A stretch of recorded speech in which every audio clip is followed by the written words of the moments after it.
Go Rabbi Sai, special edition today in honor of the Yortzeit of the Baba Sali. B'siyat d'shmaya, Dalid Shvat. Shvat is Rosh Tevis, Shenishma B'suras Tevis, that we should hear B'suras Tevis. We should hear good things. It also in Yiddish means Shoin Brachen Teller. So Rosh Tevis, Shoin Brachen Teller. You know what that means? Shoin means already. Break the plate. Break the plate means break the plate for the engagement. Shine, it should already be broken, like it's Shvat. Let's go, let's see some shidduchim. Let's see some moves happening. Right, Mati? Shine brachem teller. Let's go, we got to break the plate already. There's stuff to do. Just make sure that you're doing all the right hishtadlesen to make sure this is the right one. Don't go too fast. But if you took all the right moves, and now it's clear this is the one, don't have cold feet. Shoin brachem teller, but make sure you took the right moves first. And if you'd like to consult and speak about things, be happy to do so. So shenishma b'suras tovis, we should hear good things. In the beginning of the month of Shvat has a lot of Yortzeits. Today we're going to focus on the Yortzeit of the Heilige Baba Sali, Rabbi Yisrael ben Reb Masod Abu Chatzera, from the great Abu Chatzera dynasty. The Baba Sali lived in the last generation, and many people that are alive now spent considerable amount of time with the Baba Sali.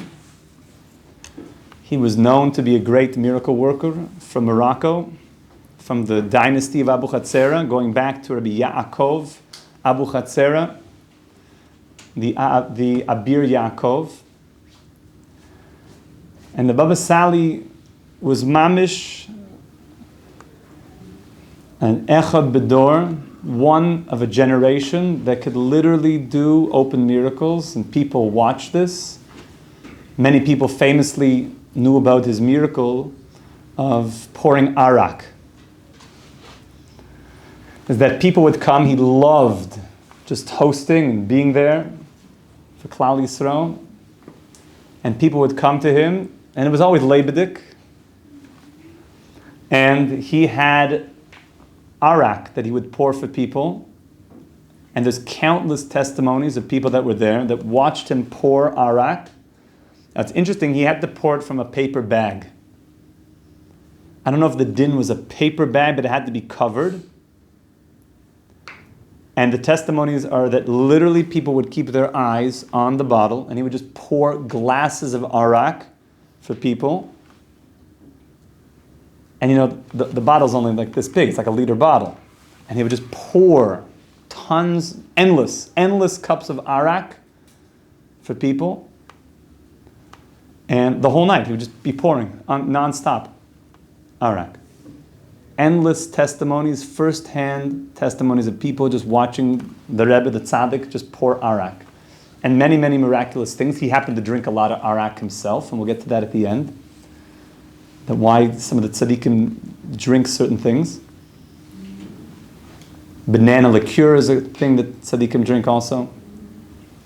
And there's certain yichudim they make with banana liqueur, beer. The Baba Sali drank arak, and we'll get to that towards the end.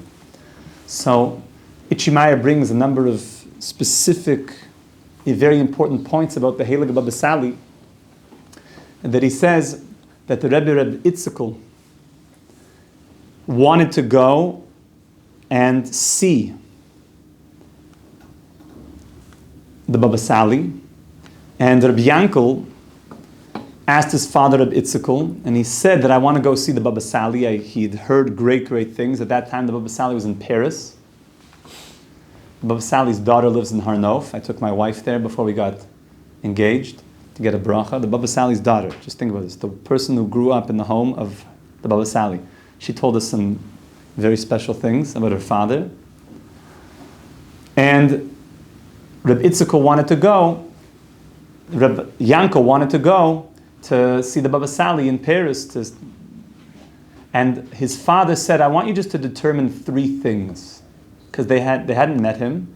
I want you to determine these three things, and if the Baba Sali has these three things, then you know he's mamash a tzaddik amiti. The first point you have to clarify is is he very careful with keeping taras hayadayim? Meaning, is he exceptionally careful that his hands should not become impure? As is a known thing that big tzaddikim are very careful that their hands should remain pure. Not OCD, but they will be very careful not to do things that will make their hands impure. The Gemara says that Amaratzim, people who are sadly fools, are not careful with Torah, so their hands are what's called yadayim askaniyas hand. Their hands just like go places. Like you don't even know. Just like next thing you know, your hands like picking your ear, or like, excuse my French, picking your nose or something, a booger, or they're just like, scratching over here, just scratching his head. So somebody who's not careful with his hands, it says yadayim askaniyas. They just kind of go places. But a chaver, somebody who's righteous, who's a chaver, it's interesting, it means a good friend. A chaver, which means a good friend to Hashem, in learning, in Torah, he's always aware of where his hands are. You'll notice certain tzaddikim, they keep their hands ad kadei kach, they like put them in their sleeves, that the hands shouldn't just go places. The hands have a way of just going places. Rebbe never would put his hands below his belt. The Gemara says that he was careful, like, what are they doing down there? Like, what's up with that? So you'll notice many tzaddikim, they're just very careful with their hands. And they won't do something like somebody sitting there, just touching a shoe. Touching the shoe makes your hands impure. Or touching the ground, you have to wash your hands. You pick your hair, like where you pick off dandruff or something, you have to wash your hands. So the first thing to determine is the Baba Sali careful with his hands. Second thing to determine is to see if he's a real tzaddik, is how do the women of the house dress? Do they dress modestly or not? As is befitting, and the sign of a great tzaddik is that the holiness of the tzaddik extends to the members of the family, and therefore, if the Baba Sali's wife dress in a modest, dignified way, that would be a sign of the righteousness of the tzaddik. And the third question you have to ascertain is, what does the Baba Sali say about the Satmar Rebbe? Because at a time where there were people that were making problems for the Satmar Rebbe, and the big tzaddikim knew that the Satmar Rebbe was mamish the biggest, Rabbi Yoel. So you have to go ask the Baba Sali what he says about the Satmar Rebbe. So when Rabbi Yanko came to Paris and he met the Baba Sali, so he saw very clearly that the Rebbe was exceptionally careful with his hands, making sure that they did not become impure. And that's also just a big takeaway for us, is make sure at any given point you look at your hands. Is there like schmutz underneath the fingernails? That's where the klippas go. And you could tell a lot. If people got schmutzy stuff under there, or like they're getting crazy long or something, keep them short. The schmutz this is something in Kabbalah, but it says this is where the Yetzer Harlach, they get underneath the nails, if they're not so clean. But it doesn't just mean physically clean. It means, is he careful about his hands? So he came, he saw the Baba Sali was very, very careful, scrupulous about the cleanliness of his hands. Cleanliness means spiritually, he's aware of where his hands go. Number two, he saw that the women of the home were exceptionally tsanua. They were dignified, as is befitting of holy people. And when he asked the Baba Sali about the Satmar Rebbe, the Baba Sali got very, Kodesh, Kodesh, Kodesh. With tremendous excitement, he said, he's holy, holy, holy, the Satmar Rebbe. And they knew that this is somebody very big.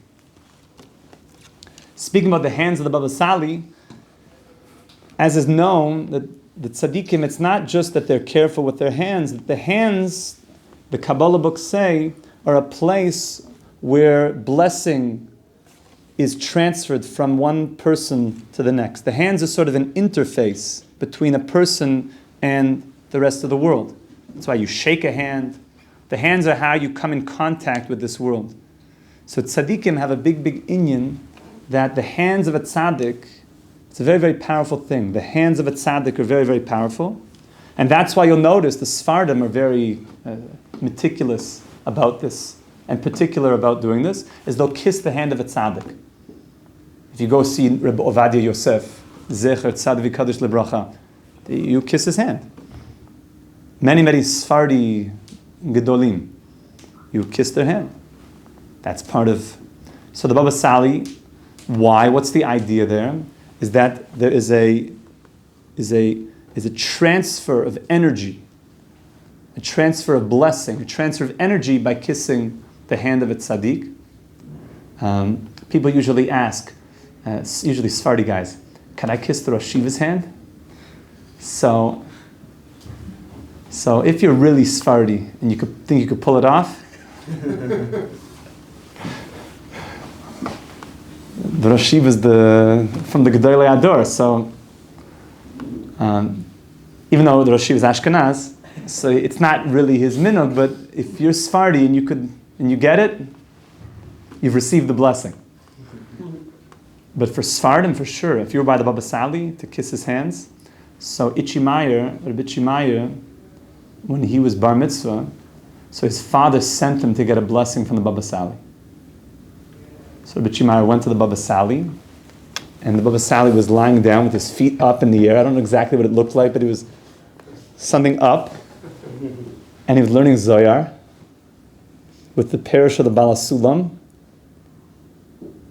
And he went over to the tzaddik, to the Baba Sali, and he asked for a bracha. And the Baba Sali he was holding his hands, and he started blessing Rabbi Itchi Meyer for 10 minutes, non-stop, in Moroccan. Rabbi Itchi Meyer said that he had no idea what the Baba Sali would say. And every so often, the Baba Sali would sort of motion, and he would kiss his hand as a way of transferring a tremendous shefa and blessing. It also says, by the way, in the Kabbalah books, that on a Friday night, when you come home, you should kiss your mother's hand. On a Friday night, when you come home from shul, that's part of the sequence of blessing. If you're with your mother, to bring down blessing into the world, is to kiss your mother's hand on Friday night. When you come in from shul, to kiss her hands. And the hands of the tzaddikim are a very, very big thing. So the Baba Sali had very, very holy hands. And a lot of the pictures you'll see, it's like his hand, there's some inyan with the hands. So pay attention. That's also when you could shake the hands of a tzaddik, these are people that are very careful with their hands, that should only touch, and they're very careful with their hands. The Tasher Rebbe was very, very makbid. And they say that every single generation, there's one person who has the secret of netilat yadayim. Netilat yadayim is a very, very, it's a mitzvah that King Solomon initiated. Just imagine that. It was a mitzvah that King Solomon initiated, the wisest of all men. And he organized the spiritual worlds accordingly by giving us a mitzvah of netilat yadayim, of washing the hands. And Jews are very particular in washing our hands, not in an OCD way, chas v'shalom, in a very particular way of service of God. And every generation, the Sfarim say, one person has the secret of netilas yadayim. And the Baal Shem Tov knew that the Or HaChaim, HaKadosh, had passed away, because at that moment, the Baal Shem Tov received the secret of washing his hands, and he knew that the Or HaChaim had it before. So it has to be that only one person has it. And when he passed away, that he received that secret. And they say that the Tasher Rebbe had that secret. The Baba Sali also was very deeply connected to this. I'm not sure if he had it at a certain point either, but the Baba Sali was certainly very much one of the unique members of the generation that knew the secret of the holiness of transferring blessings through the hands.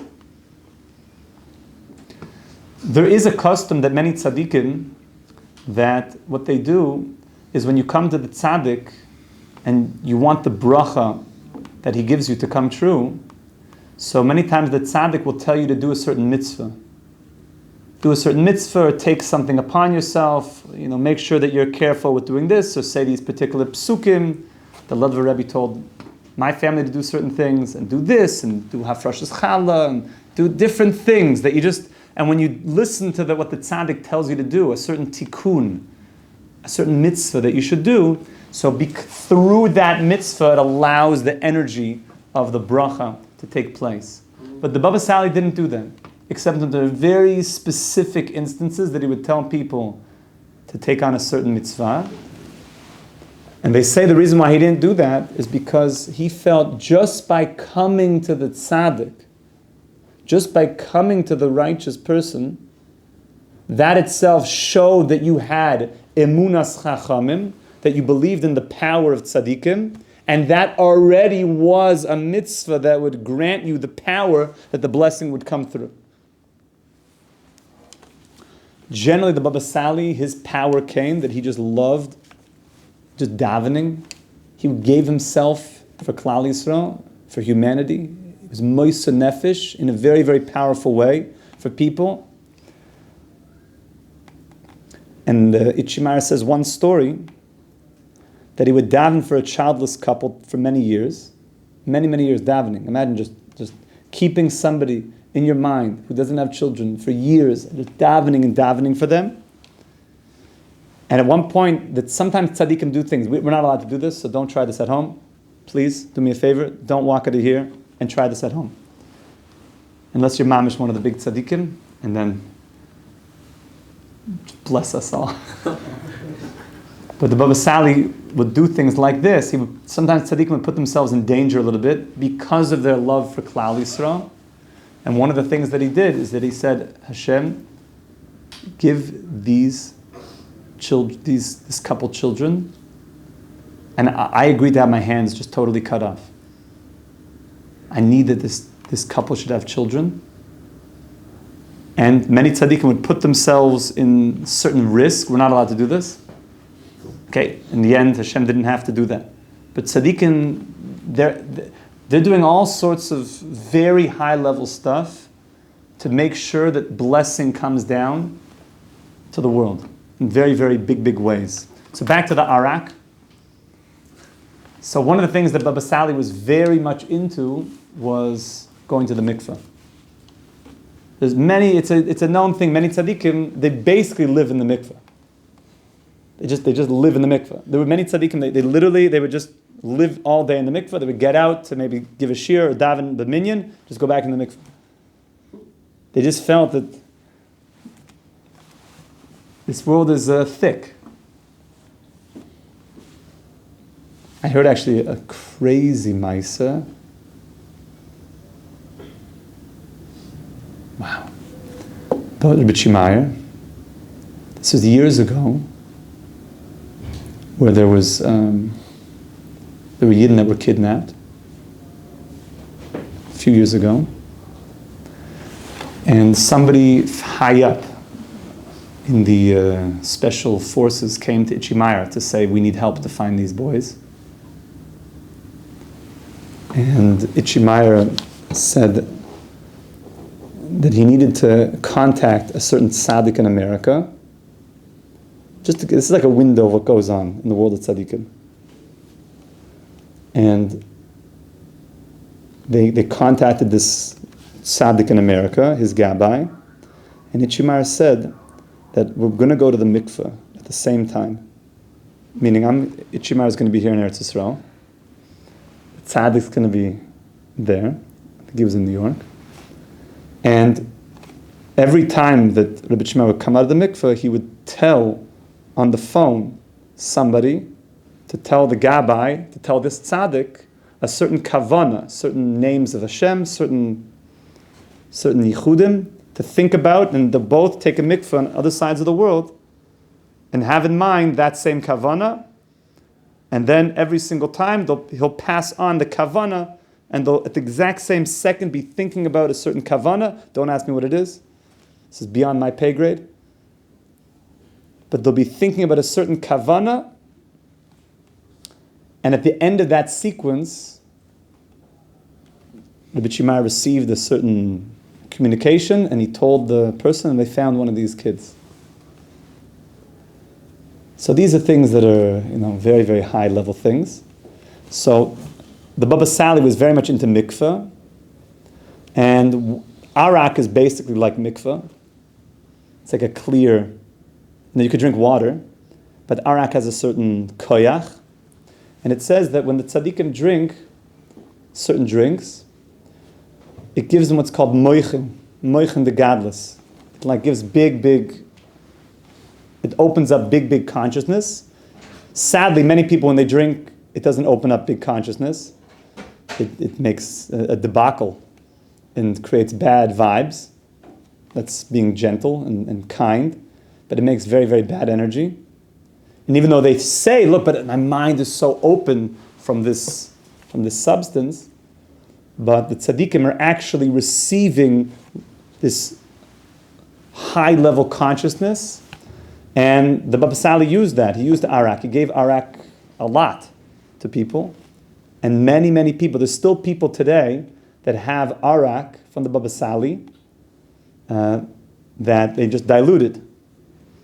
That was from the tzaddik, and they just diluted in more arak to have that koyach, and salvations were happening through the Baba Sali. So we should be zoicha mamish to connect to the tzaddikim, to connect to the Baba Sali, to connect to all the tzaddikim. There's also a lot of stories how in Netivot, where the Baba Sali is buried, that certain things, certain protections happened in these recent months, and some of the tragic things that were happening, and certain protections, people's homes there was destruction, but the Shabbos table was totally set, and a picture of Baba Sali on the wall. People describe visions of the Baba Sali. The tzaddik comes to protect, the tzaddik comes to help. That's why the Gemara says that tzaddikim, we'll start with the Rishayim, that Rishayim, people who are wicked, afilu b'chayim nikra mesim, people that are wicked, even when they're alive, they're called dead. Because for us, life is not just a beating pulse. Life is, am I connected to the source of life, which is God. So the tzaddikim that are so connected to God. So the Rishayim, they're alive, but what are they connected to? I don't know. All sorts of taivas, kina taiva kavod. They're just looking about how can I get this latest car, how can I get this latest, bling bling, how can I get the latest iced out, whatever. There's all the time disconnected from God. So even though they have a beating pulse, they're not alive. And you could see this. Sometimes you look in somebody's eyes, he's working some job that he hates and he's maybe being dishonest. And he's just like, you see that he's physically alive, but you get a sense like he's not so alive. There's like darkness. So that's what the Gemara means, that people who are Rishayim means they've dislodged themselves from seeking God. Even while they're alive, they're called dead. But tzaddikim, but the righteous, even when they're dead, they're called alive. Because while they were alive, what were they connected to? The source of all life. They're connected to Hashem. So, what's the difference now if I'm in a physical body or I'm not in a physical body? My soul is eternal. I spent my whole life seeking God. So now, bless you, when I'm out of this body of mine, the soul is even more connected. God is a very true, deeply spiritual reality. So the tzaddikim, when they're dead, they're very much alive. Very alive. That's why they could do big things up there, because they're alive. In many ways, they're unleashed. Their powers become unleashed once they come up to Shemayim, because they're not bound down by the physicality anymore. But they spent their whole life seeking and searching. We'll talk about this more towards the Yortzeit of Reb Noach, Bli Neder. When Reb Noach was alive, he was screaming and screaming at all of us to save Klal Yisrael. To save Klal Yisrael. And we have this great building here, one of the most unbelievable pieces of real estate in the entire world. A mind-boggling piece of real estate that Reb Noach got for $1. Because it had to be something, for the heritage of Klal Yisrael and the destiny of the Jewish people. But nothing was happening. There was permit problems. We couldn't get it up. It was just like a big construction site for years. Reb Noach passed away.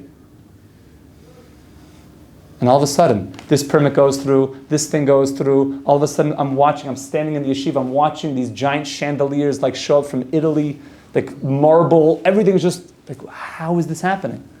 So Reb Noach's up in Shemayim, Mom is shaking the doors of heaven. So some say that, when Rabbi Noach was down here, every time he would meet somebody, he said, "What are you doing for Kiruv? What are you doing to save the Jewish people? What are you doing for Kiruv? The Jewish people are hemorrhaging out."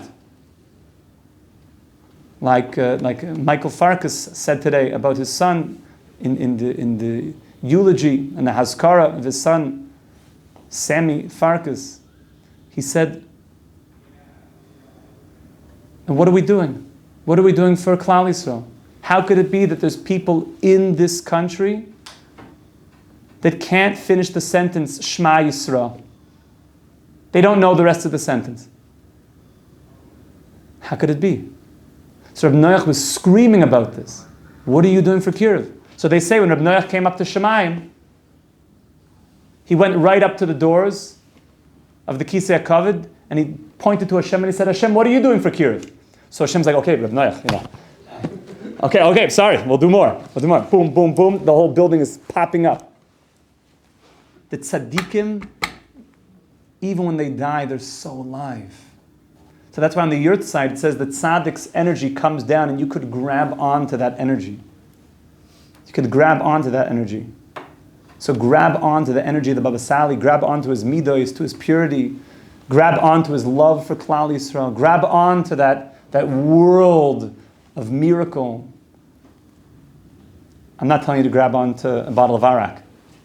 That's not the main takeaway. Grab on to the midos of a tzaddik, and tonight is the Sfas Emes.